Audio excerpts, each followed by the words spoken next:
Hmm. I had been telling myself the same lie for 34 years. A quiet wife meant a grateful wife.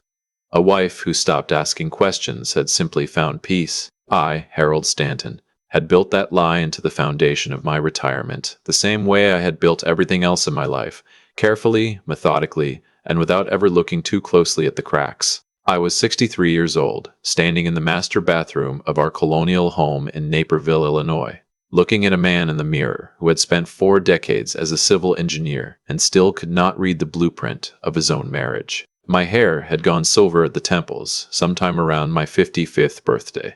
My hands were steady. My eyes were not. My wife, Carolyn, had always been the kind of woman other people described as composed. That was the word they used at church, at the neighborhood association, at the quarterly dinners we hosted for her real estate colleagues. Composed. It had taken me until my 63rd year to understand that composed and cold were separated by nothing more than good lighting. Our son Marcus was 31. He had my jaw and his mother's stubbornness and a laugh that could fill a room from 3 doors away. He had married young, 26, to a woman named Delia, who sold handmade pottery at the farmer's market and made the best cornbread I had ever tasted. They had 1 child together, a boy named Owen. Owen was 7 years old. He had red sneakers. He refused to take off, even to sleep, and a stuffed armadillo he called Gerald, and a habit of narrating everything he did in the third person. Owen is eating his cereal. Owen does not like the green ones. Owen loves his grandpa very much. Owen had been missing for 19 days. The police had a file. They had a caseworker. They had theories. What they did not have was my grandson. And every morning I woke up and looked at that mirror, and the man looking back at me seemed a little more hollowed out than the day before. Delia was staying with her mother in Rockford. The farmhouse she and Marcus shared outside of town had become unbearable for her after the 2nd week, the way empty spaces become unbearable when you know what used to fill them. Marcus was staying with us. He slept on the couch most nights because he said he could not stand the guest room. Could not stand anything with a door that closed, needed to be able to see the front entrance at all times. I understood that. Carolyn had been, in her way, supportive. She made meals. She answered phone calls from relatives so Marcus would not have to. She sat across from my son at the dinner table and touched his hand and said the right things in the right order. She was, as always, composed. There was one thing that had been bothering me for about a week, though I had not yet found the language for it.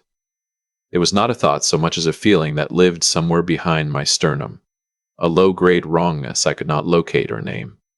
Carolyn had not cried. Not once. Not when Marcus called us from the parking lot of a Walmart, voice completely destroyed, telling us Owen had been right beside him and then simply was not. Not at the candlelight vigil the neighbors organized on day 3. Not during the detective's visit on day 7, when a woman with a kind face and a yellow notepad had sat in our living room and asked us questions about family dynamics and estranged relatives, and whether there was anyone who might have had reason to take the boy. I told myself grief looked different in different people. I had believed then, mostly, until the morning of day 18. I had come downstairs at 4 in the morning because sleep had stopped being something that happened to me. I wanted coffee and silence, and maybe another hour of pretending I was a man with a plan. Carolyn was already in the kitchen. She did not hear me on the stairs. She was standing at the counter with her phone pressed to her ear, speaking very quietly. And when she heard my foot on the last step, she turned, and the expression on her face lasted only half a second before it became something neutral and manageable. But I had been married to this woman for 34 years, and that half second was the most honest thing I had seen from her in a decade. She told me she had been checking in with her office manager about a listing. At 4 in the morning. I said okay. I made my coffee. I watched her leave the kitchen, and I stood very still in the silence she left behind, and I thought about that half second, about the particular geometry of guilt on a face you know as well as your own. I did not say anything to Marcus.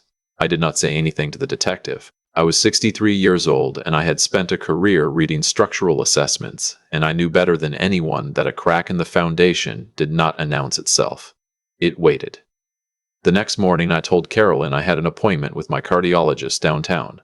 This was not true. My heart, as far as I knew, was fine. I drove to a real estate office on Ellsworth instead. Carolyn's office was in a converted Victorian on a quiet street, the kind of building that looked like it belonged in a different century. She ran a small but successful agency. 4 agents, a part-time receptionist named Beverly, and a back office Carolyn used for her private meetings with high-end clients. I had been inside perhaps a dozen times in 15 years. Carolyn had always preferred to keep her professional and personal lives separate. Another word for that was another thing I had called healthy boundaries for most of our marriage. I parked half a block down and sat for a moment. I did not have a plan. I was a 63-year-old man in a Subaru with a travel mug of coffee, operating on nothing more concrete than a half-second expression and a feeling behind my sternum. I felt slightly ridiculous. I got out of the car anyway. Beverly looked up when I came to the door. She was a small woman in her 50s with reading glasses on a beaded chain and an expression that shifted through several things very quickly when she recognized me. Surprise, uncertainty, and then something she covered almost immediately with a professional smile that did not quite reach her eyes. "Mr. Stanton," she said. "I don't think Carolyn is expecting you." "She's not," I said. "I was in the neighborhood. Thought I'd surprise her." Beverly picked up the phone on her desk. "Let me just let her know you're—" "Don't trouble yourself," I said. "I know the way." I had said those words before, in this building, and Beverly knew it. She hesitated. That hesitation was its own kind of information. I held her gaze for a moment, and she set the phone down slowly, and I walked past her desk toward the back hallway. The hallway had 3 doors. Carolyn's office was the last one. I had been in it before, a large, well-appointed room with built-in shelving along one wall and a bay window overlooking a small garden in the back. I remembered it clearly. I remembered the shelves especially because Carolyn had spent considerable time arranging them. Books grouped by color, framed credentials, a few decorative objects placed with the kind of precision that communicated to clients that this was a woman of taste and control. I was 20 feet from the door when I heard it. A sound. Faint enough that I might have dismissed it if I had not been in a state of complete alert for 19 days, if my hearing had not been tuned to frequencies of wrongness in a way I could not have explained to anyone. It was a small sound, the kind a person makes when they are trying not to make a sound. It came from behind Carolyn's office door.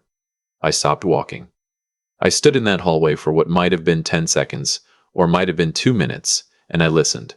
Nothing more. Just the hum of the building, the distant sound of Beverly shuffling papers at the front desk, my own pulse. I walked to the door and opened it. Carolyn was not there. The room was as I remembered it. The shelves, the bay window, the desk with its neat stacks of folders. I stood in the doorway and looked at the shelves. The books were still grouped by color. The credentials still hung in their frames. But something was different. It took me a moment to locate what it was because it was an absence rather than a presence. The decorative objects were gone. The shelves were slightly too bare. And at the far left end of the bottom shelf, where I remembered a ceramic urn and a brass letter opener in a stand, there was now only empty space and a very slight scuff mark on the hardwood floor, the kind of mark a door makes when it swings open repeatedly against the same spot. My engineering brain caught it before the rest of me did. The shelving unit had hinges on its right side that were not part of the original installation. The paint along the left edge was fractionally thicker, the way paint gets when it is applied over a gap that someone wants to disappear. I crossed the room in 8 steps. I ran my fingers along the left edge of the shelving unit. I found the seam. I found the small recessed handle that had been painted over but not painted over well enough. I pulled. The shelving unit swung toward me on a pivot, smooth and practiced, as if it had been opened many times before. Behind it was a door. A plain interior door with a new deadbolt on the outside. The bolt was open. I pushed the door open. The room on the other side was small, maybe 8 by 10 feet. It had been a storage room once, probably a coat closet that had been expanded at some point, accessed through what was now Carolyn's private office. Someone had put a cot in it, a lamp with no shade, a plastic storage bin, a child's drawing taped to the wall, blue crayon, a house with a large sun, the kind of drawing that gets put on refrigerators and kept for decades. My grandson was sitting on the cot. He was wearing his red sneakers. He was holding Gerald the armadillo against his chest. He was thinner than I had ever seen him, and his eyes were enormous, and when he saw me he did not make a sound for a full 3 seconds, as if he was not certain I was real. Then he said, "Grandpa." My legs stopped working correctly. I sat down on the cot beside him because the alternative was falling, and I put my arms around him, and he put his face against my shoulder, and I held my grandson in that small hidden room. And I did not say anything for a long time, because there was nothing in my 63 years of language that was adequate. When I could speak, I pulled back and held his face in my hands. He was pale. He had circles under his eyes, but he was breathing and whole and looking at me with a clarity that made my chest ache with relief, and something that had not yet become rage, because the rage was still arriving, still assembling itself from every corner of my body. "Are you hurt?" I asked. He shook his head. "She brings food," he said. "Grandma brings food every day. She said I had to be quiet or she would take Gerald away." I looked at my grandson for a moment. "Has anyone else been here? Besides Grandma?" He thought about it. "The lady at the front desk brought food one time. She knocked and Grandma wasn't there, so she left it outside the door. Grandma yelled at her about it later." Beverly knew. Or had known something. I filed that away. "Owen," I said, very carefully, "I'm gonna pick you up and we're gonna walk out of here. I need you to hold on to Gerald and hold on to me, and not say anything until we are in the car. Can you do that?" He nodded. He was 7 years old, and he had been missing for 19 days, and he nodded at me with a gravity that no child should possess. I picked him up. He was lighter than he should have been. I carried him out through Carolyn's office and into the hallway. Beverly was standing at the entrance to the hallway. She had heard me come through the office, presumably, or she had been waiting. She looked at Owen and her face crumpled, and she pressed her hand over her mouth and made a sound I had not expected from her. "I didn't know what she was going to do to him," Beverly said. She told me it was temporary. She said it was a family matter, and it would be resolved in a few days. That was 16 days ago." Her voice was shaking. "I should have called someone. I know I should have called someone. I couldn't. She has things on me, Mr. Stanton. She said if I called anyone, she would." "We'll talk about that later," I said. I did not say it unkindly. I meant it. There would be time for Beverly's accounting later. I carried Owen to my car and buckled him into the back seat and called Marcus from the driver's seat. My son answered on the second ring, and I heard in his voice the particular exhaustion of a man who has stopped expecting good news, and I said, "I have him. Owen is with me. He is safe." There was a silence on the other end of the line that I will carry with me until I die. Now, here is the part where I must be honest with you. Because honesty is what I promised, and I am 63 years old, and I am too tired for anything else. I did not drive to the police station. Not immediately. I drove instead to Delia's mother's house in Rockford, which was an hour north, and I held my daughter-in-law in her mother's driveway while she sobbed into my coat shoulder, and I waited for Marcus to make the drive up. And I sat at a kitchen table with Owen in my lap while the boy ate an entire bowl of cereal, and then another one, and named every bite in third person. Owen is very hungry. Owen wants more milk. Owen is glad Gerald is here. I gave myself those 3 hours. I want to be clear about why. If I had gone directly to the police, the next several hours would have belonged to the process. Statements and questions in rooms with fluorescent lights, and Owen in a strange place with strange people asking him to describe a stranger place. I wanted him to eat a bowl of cereal in a kitchen that smelled familiar, with his father's arms around him before any of that began. I wanted Marcus to hold his son before the machinery of investigation took over. I also want to be honest about the other reason. I needed those 3 hours to make sure I would not do something I could not take back. The rage had arrived fully by the time I was on the highway, and it was not the hot, shaking kind I might have expected. It was cold and architectural. The kind of anger that a man who spent 40 years reading load-bearing structures recognizes immediately as the most dangerous kind. The kind that does not collapse. The kind that holds. I needed 3 hours to make sure that when I saw Carolyn again, I would let the law handle it. I called Detective Reyes from Delia's mother's driveway. She was there within 40 minutes. She brought a colleague and a child specialist, and she was exactly as professional and humane as she had been in my living room 2 weeks earlier, and I was grateful for that. Owen told her what he could in the language of a 7-year-old. The storage room. The lamp with no shade. The food Beverly left outside the door. Gerald the armadillo being used as leverage. Detective Reyes listened to all of it with her yellow notepad and her steady expression, and then she made a call. They picked Carolyn up at her office at 4:17 in the afternoon. She'd apparently returned to find the hidden room empty and the shelving unit standing open, and she had not run. I have thought about that detail many times since. She had not run. She had sat down at her desk and been sitting there when the detectives arrived. I have no satisfying theory for that. Some people, when the structure they have built finally comes down, simply stop moving in the rubble. In the weeks that followed, through the attorneys and the arraignment and the early stages of what would become a long and genuinely painful legal process, the question I was asked most often was the same one. Why? What was her motivation? Why would a woman with a successful career and a comfortable life take her own grandson and hide him in the back room of her office? I will tell you what I know, because I promised honesty, and this is the part that costs me the most to tell.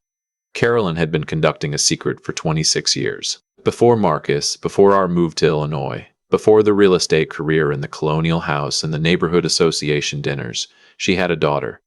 A girl from a relationship she had never disclosed to me. The girl had been placed for adoption at birth, and Carolyn had told herself and apparently everyone else that the chapter was closed. Then, 3 years ago, that daughter had found her. The daughter's name was Renata. She was 25 years old, and she was not interested in money or acknowledgement or any kind of public reunion. What she wanted was simple and, in its own way, devastating. She wanted to know her half-brother. She had found Marcus through a genealogy database, and she had reached out to him quietly. And Marcus, being the man he is, had responded. They had met for coffee twice without telling Carolyn. They were being careful with it, feeling out whether and how to bring it to the larger family. Somehow, Carolyn found out. I do not know exactly how, and the investigation offered only partial answers. She found out, and something in her fractured along a fault line that had been there for 26 years. The secret she had contained for a quarter century was about to become a conversation at a dinner table, and the version of herself she had built on top of that secret, composed, controlled, successful, blameless, was going to have to be revised. Owen had been at Marcus and Delia's farmhouse for a weekend visit when she took him.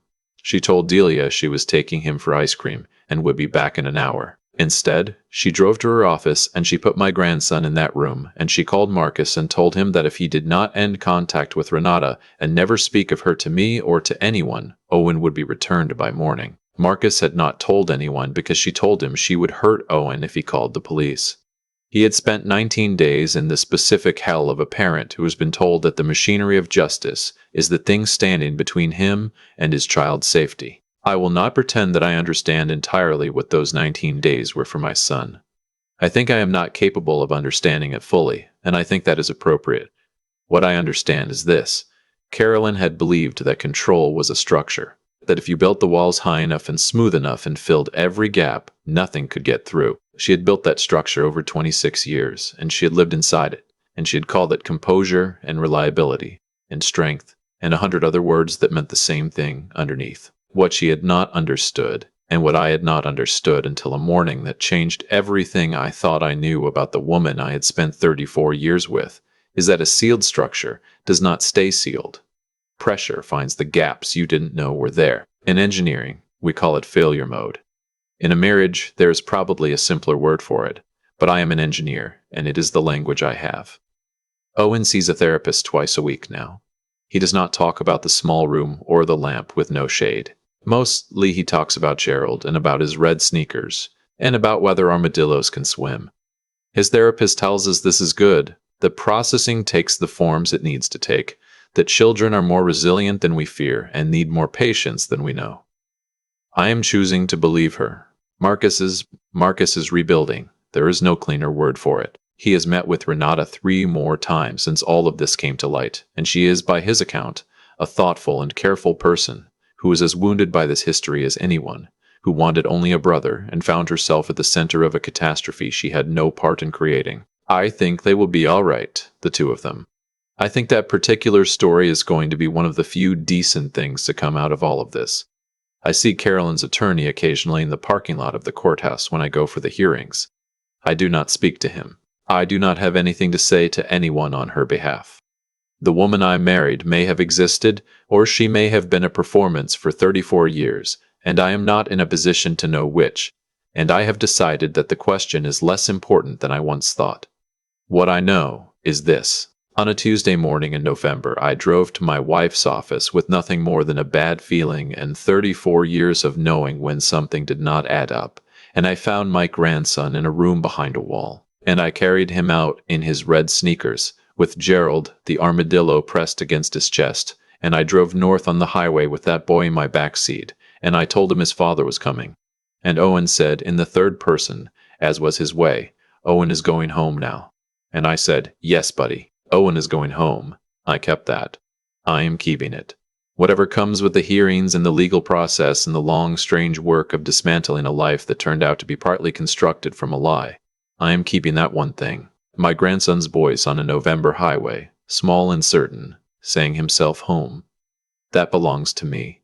And no structure built on concealment, however carefully engineered, however smoothly painted over, can take it back.